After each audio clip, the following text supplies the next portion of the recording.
Salut, dans cette vidéo, je vais te montrer comment utiliser Jira pour la gestion de projets. Alors, c'est relativement simple. Tout d'abord, la plateforme est vraiment très simple à utiliser. C'est très intuitif et c'est utilisé par tout plein de plateformes reliables telles que la NASA, Air Canada, Visa et autres.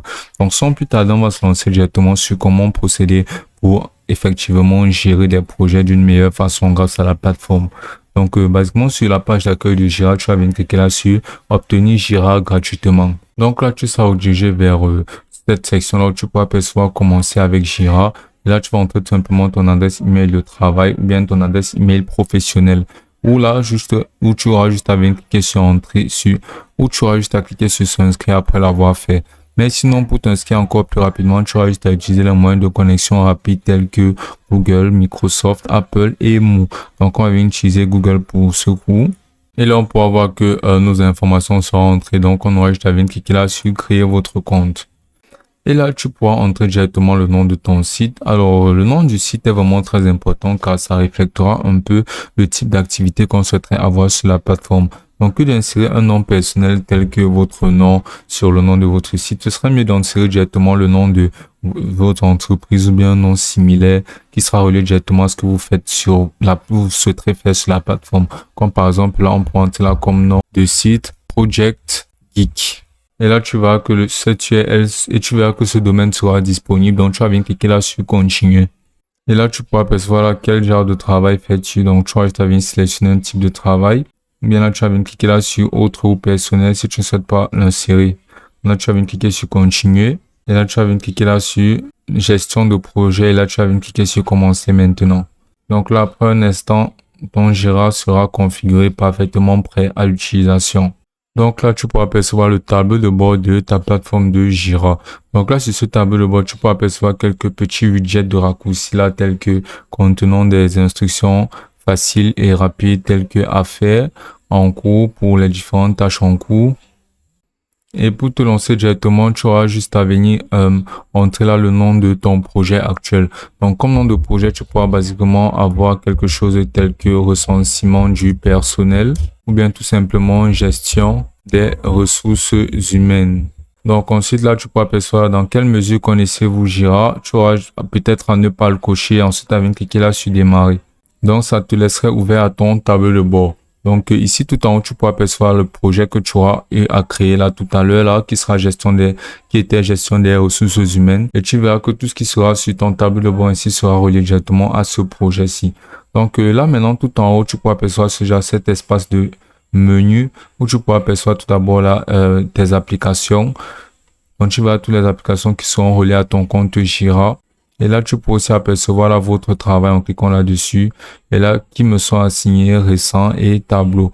Là, tu peux aussi apercevoir les filtres qui te permettront de pouvoir sélectionner ou bien filtrer certaines ressources. Puis là, tu peux apercevoir la table de bord où tu peux directement te lancer dans la création d'un tableau de bord. Là, tu peux aussi apercevoir équipe qui te permettra de pouvoir insérer les membres de ton équipe en inviter des personnes sur la plateforme. Donc, tu peux aussi apercevoir la plan. Et là, les différentes autres applications que tu pourras insérer. Donc, on va revenir dessus plus tard. Là, on pourra apercevoir là tout en haut Donc, on va revenir dessus plus tard. Là, tout en haut, on pourra apercevoir la planification. On pourra voir exactement comment sera planifier nos tâches, basiquement sur ce projet. Là, on pourra apercevoir la planification de tableau, mais on pourra toujours venir cliquer là sur liste pour pouvoir avoir une planification en forme de liste que tu peux apercevoir là. Donc, ce qu'on va faire sera de venir se lancer dans la création de tâches, dans la création d'une liste. Donc là, on peut apercevoir notre liste. Et là, on peut apercevoir ces différentes applications telles que le type de liste, la clé, le résumé, l'état, le responsable de la liste, les dates échéantes et autres. Donc, ce qu'on va faire maintenant sera de venir là, cliquer sur créer pour se lancer dans la création de notre liste de tâches. Donc là, par exemple, que souhaitez-vous faire? On va entrer là le nom de la tâche en elle-même qui sera pour le coup recensement du personnel. Ensuite, on va venir cliquer là tout simplement là sur tâche. Et là, on va venir cliquer là sur créer. Donc ensuite, ce qu'on va faire maintenant sera de se lancer dans la personnalisation de toutes ces attributions. Là, on aura le nom de la tâche qui sera recensement du personnel. Mais là, on pourra maintenant y insérer directement des détails beaucoup plus poussés comme des instructions et plein d'autres choses qu'on pourra ajouter sur notre tâche pour pouvoir faire en sorte qu'elle soit beaucoup plus accessible au personnel qui sera inséré au préalable. Donc là, on va venir cliquer là, par exemple, sur état de la tâche. Là, on pourra mettre en cours, à faire ou terminer. Donc, on va venir cliquer là sur en cours. Et là, on pourra même modifier le nom de cette tâche-ci là, de cette attribution-ci qui est état. Et là, on pourra percevoir responsable ici. Donc, on pourra assigner un responsable en cliquant là tout simplement sur nom assigné. Et là, on va venir sélectionner un de nos collaborateurs. On va l'insérer ici. Donc, ensuite, on pourra percevoir la date d'échéance. On va venir cliquer là sur néant. Et si sur ton projet, il y a une date d'échéance, tu pourras tout simplement l'insérer là.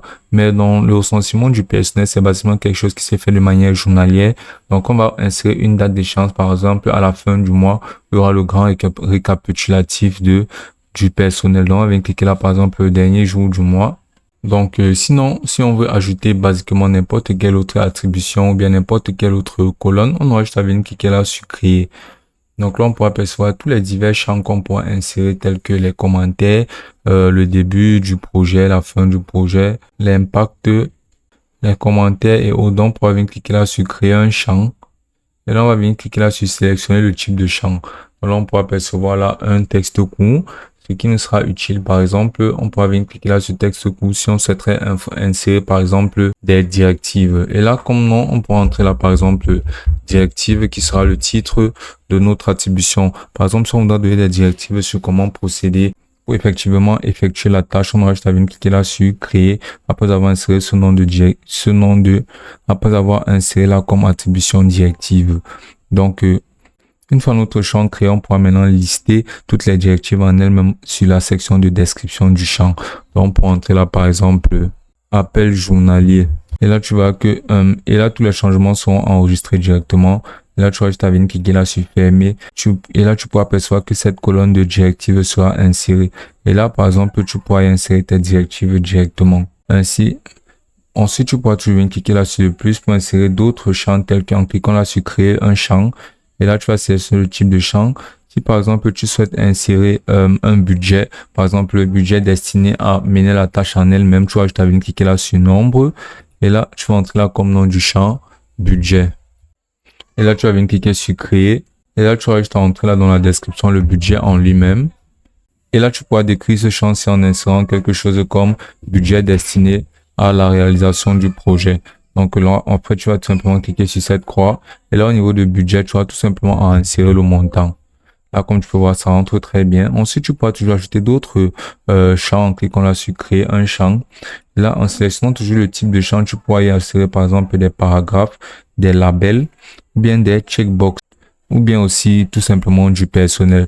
Donc, si tu souhaites ajouter encore plus de personnel qui seront chargés de gérer la tâche, tu pourras venir ajouter là en cliquant là sur people. Et là, tu vas bien entrer là comme nom du champ là, personnel assigné. Et là, tu vas venir cliquer là sur créer. Et là, tu vas juste à donner une description, mais sinon, tu vas juste à fermer. Et là, en cliquant là sur néant, tu pourras directement sélectionner le personnel qui sera attribué à effectuer cette tâche en question. Donc là, comme tu peux voir, ce sera basiquement un élément de tâche sur notre liste de tâches. Donc, une liste basiquement devra contenir absolument toutes les tâches à effectuer sous une période donnée. Donc, ce sera par exemple une liste d'activités qui seront reliées à une activité en particulier. Par exemple, là, on peut apercevoir la liste. On pourra toujours cliquer là sur créer pour pouvoir créer d'autres tâches. Donc, pour pouvoir lister un maximum de tâches. Donc, c'est vraiment une des fonctionnalités principales de la plateforme car ça te permettra de pouvoir insérer absolument toutes les tâches que tu auras fait sur une période donnée, de pouvoir insérer les directives, les responsables, tous les employés qui seront chargés d'effectuer la tâche en elle-même, de pouvoir absolument tout gérer sur la tâche en question. Ça a un tableau de bord qu'on créera juste après. Donc là, après avoir conçu toute ta liste de tâches, ce que tu vas faire maintenant sera de basiquement entrer du personnel. Donc pour faire entrer pour te faciliter la tâche dans la gestion des projets, ce sera beaucoup mieux avec du personnel, bien tout simplement avec une équipe. Donc, pour pouvoir insérer ton équipe, tu vas juste venir cliquer là sur équipe. Et là, tu vas venir cliquer là sur créer une équipe. Là, tu peux entrer là le nom de l'équipe. Et là, tu peux entrer par exemple dans ton équipe ressources humaines. Et là, tu pourras inviter les personnes directement dans cette équipe. Et là, tu pourras venir cliquer là sur créer l'équipe. Et tu pourras bien sûr faire en sorte que tout le monde puisse rejoindre cette équipe sans approbation en cliquant là-dessus. Et là, tu vas venir cliquer là sur créer une équipe. Et là, ton équipe sera créée. Donc, ensuite, ce que tu vas faire maintenant sera de venir cliquer là sur plan. Et là, tu vas venir cliquer là sur inviter les personnes dans Jira. Donc là, tu auras tout simplement à entrer leurs adresses email. Après avoir cliqué là sur OK, tu vas entrer l'adresse email des personnes que tu souhaiterais insérer ou inviter directement en tant que collaborateur.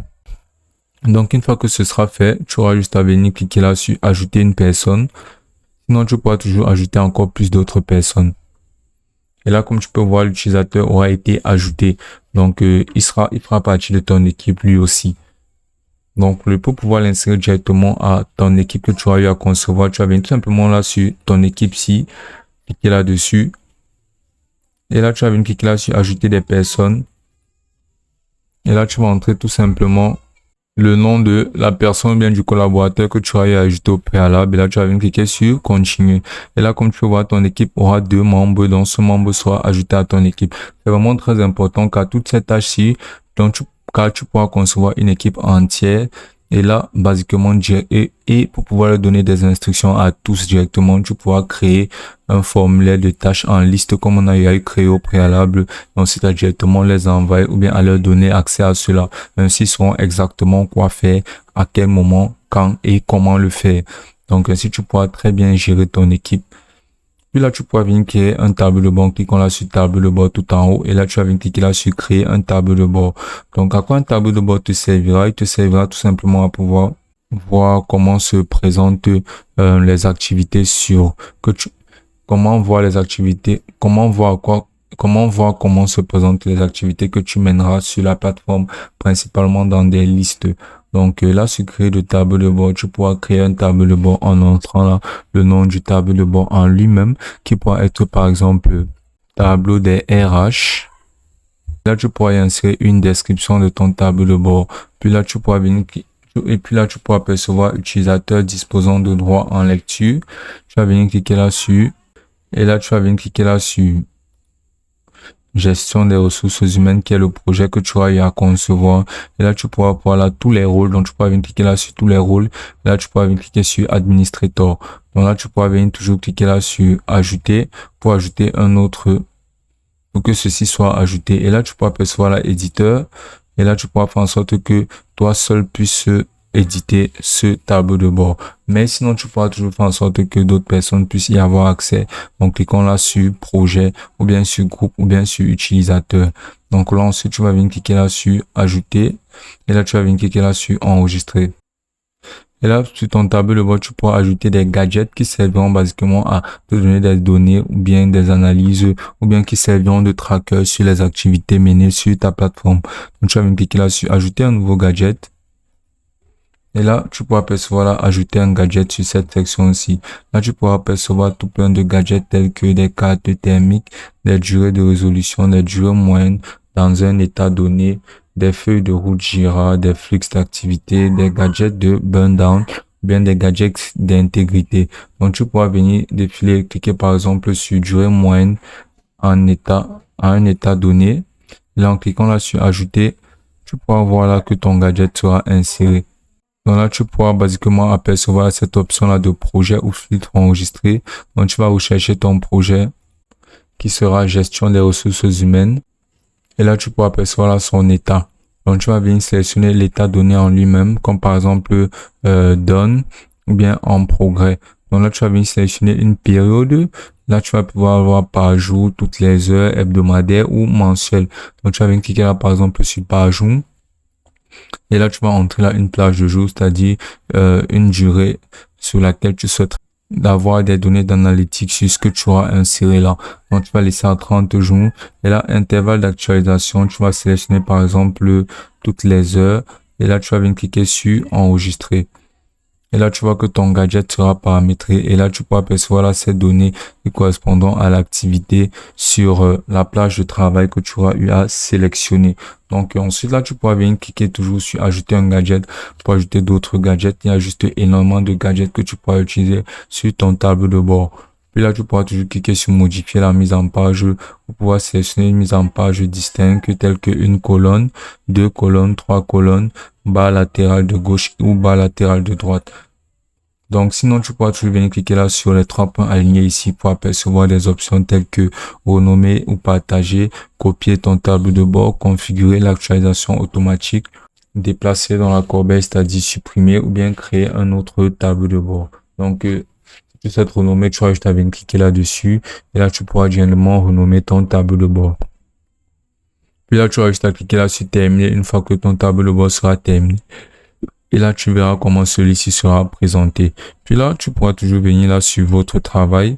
Et là, tu pourras venir cliquer là sur récent pour apercevoir tout ce que tu auras eu à effectuer sur la plateforme.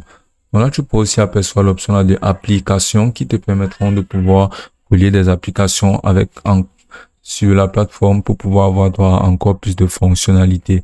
Donc, tout d'abord, tu pourras venir cliquer là sur explorer plus d'apps pour pouvoir être redirigé vers le marketplace des applications disponibles sur la plateforme de Jira.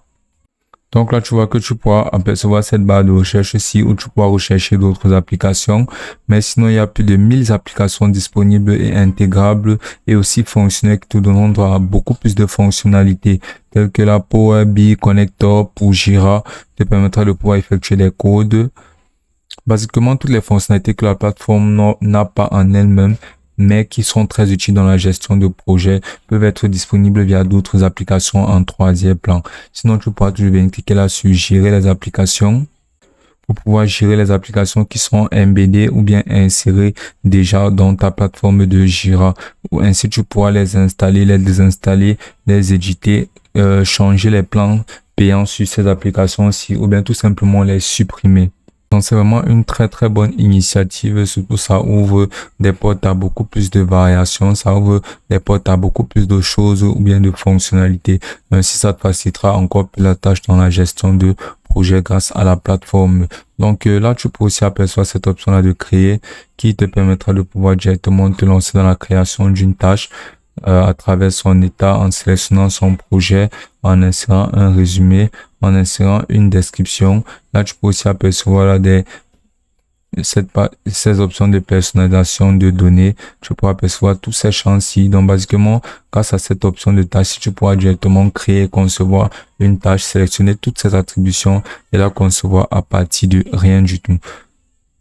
Donc, basiquement, la plateforme fonctionne à partir de tâches que tu auras eu à insérer qui te permettront basiquement de pouvoir donner l'accès à ceci à tes collaborateurs. Ainsi, tu pourras les gérer et à travers ton tableau de bord avoir des données sur absolument toutes les activités qu'ils auront eu à mener. Ainsi, tu sauras qui fait quoi et comment. Ainsi, tu pourras regrouper toute ton équipe sur une seule et unique plateforme pour pouvoir faciliter encore plus le travail. Et ce sera aussi simple que ça d'utiliser la plateforme de Jira.